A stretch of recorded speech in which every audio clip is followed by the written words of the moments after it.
Murderers had come to the old house on the street called the Rue Morgue. Murderers had come and gone and left behind the dead bodies of an old woman and her daughter. The daughter's body was in the bedroom on the 4th floor. The old woman was lying outside behind the house, her head almost cut off, but the knife which killed her was up in the bedroom on the floor. The door and the windows were all firmly closed, locked on the inside. There was no way for anyone to go in or out. Voices had been heard. One voice was speaking in French. The other voice had not spoken even one word that anyone could understand. But there was no one in the room when police arrived. This much we had learned from the newspapers. My friend Dupin and I, interested by it, we had gone to look at the house and the bodies. Dupin was now explaining to me what he had learned there. That is what we learned from the newspapers. Please remember it, for that much was enough to tell me what I must look for when we were in that house on the Rue Morgue. And I found it. Let us now take ourselves again and our thoughts to the room where the murders were done. What shall we first look for? The way the murderers escaped. All right. We agree, I am sure, that we do not have to look for anything outside of nature, for anything not having a real form, a body. The killers were not spirits, they were real. They could not go through the walls. Then how did they escape? There is only one way to reason on that subject, and it must lead us to the answer. Let us look, one at a time, at the possible ways to escape. It is clear that the killers were in the room where the daughter was found. From this room they must have escaped. How? At first I saw no way out. It had been necessary for the neighbors to break down the door in order to enter the room. There was no other door. The opening above the fireplace is not big enough, near the top, for even a small animal. The murderers therefore must have escaped through one of the windows. This may not seem possible. We must prove that it is possible. There are 2 windows in the room. Both of them, you will remember, are made of 2 parts. To open the window one must lift up the bottom half. One of these windows is easily seen. The lower part of the other is out of sight behind the big bed. I looked carefully at the first of these windows. It was firmly closed, fastened like the door on the inside. To keep the window closed, to fasten it, someone had put a strong iron nail into the wood at the side of the window in such a way that the window could not be raised.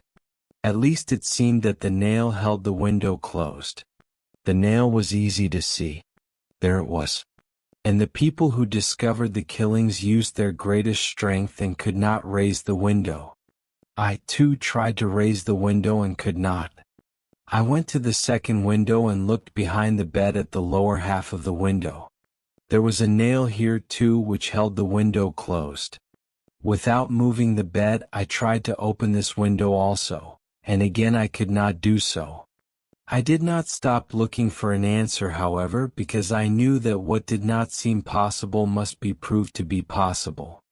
The killers, or perhaps I should say the killer, for I am almost certain there was only one, the killer escaped through one of these windows. Of this I felt certain. After the murderer had left the bedroom he could have closed the window from the outside, but he could not have fastened it again on the inside. Yet anyone could see the nails which held the windows tightly closed. This was the fact that stopped the police. How could the murderer put the nail back in its place? Perhaps if you pulled out the nail? Yes, that is just what I thought. 2 things seemed clear. First, there had to be something wrong with the idea that the nails were holding the windows closed. I didn't know what was wrong. Something was. Second, if it was not the nails which were holding the windows closed, then something else was holding them closed, something hard to see, something hidden. I went back to the first window. With great effort I pulled out the nail. Then I again tried to raise the window. It was still firmly closed. This did not surprise me. There had to be a hidden lock, I thought, inside the window. I felt the window carefully with my fingers. Indeed, I found a button which, when I pressed it, opened an inner lock. With almost no effort I raised the window.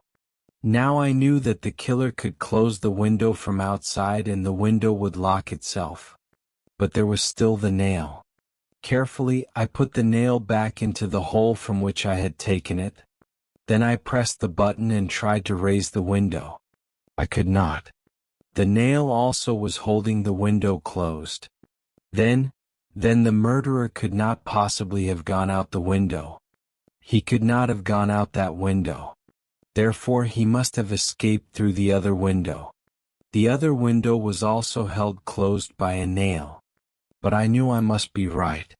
Although no one else had looked carefully at the window behind the bed, I went to it and tried to see whether the two windows were in some way different. The nail in the second window looked the same as the one I had just seen. I moved the bed so that I could look closely. Yes, there was a button here too. I was so sure I was right that without touching the nail I pressed the button and tried to raise the window. Up it went. As the window went up it carried with it the top part of the nail, the head. When I closed the window the head of the nail was again in its place. It looked just as it had looked before. I took the head of the nail in my fingers and it easily came away from the window. I saw that the nail had been broken. But when I put the nail head back in its place, the nail again looked whole. What seemed to be not possible we have proved to be possible. The murderer indeed escaped through that window. I could now see in my mind what had happened. It was a hot summer night. When the murderer first arrived he found that window open to let some of the fresh night air come in. Through the open window the murderer went in and came out again.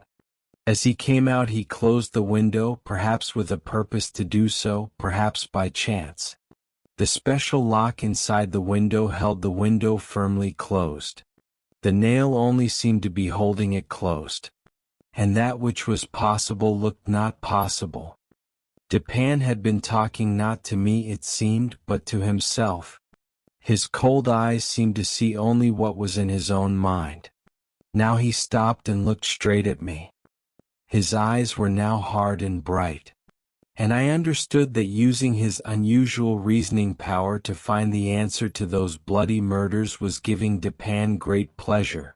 At first I could think only of this.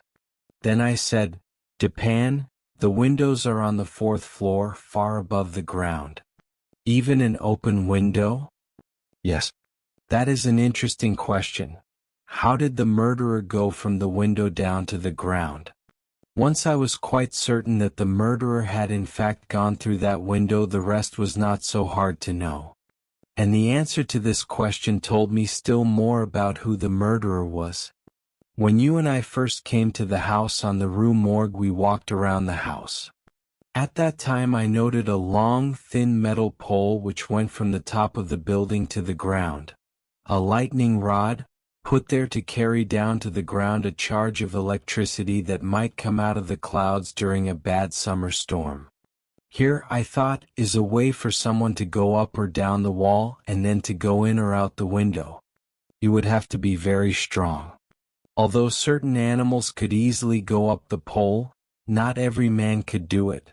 Only a man with very special strength and special training. This told me more about what the murderer was like. But I still had the question, who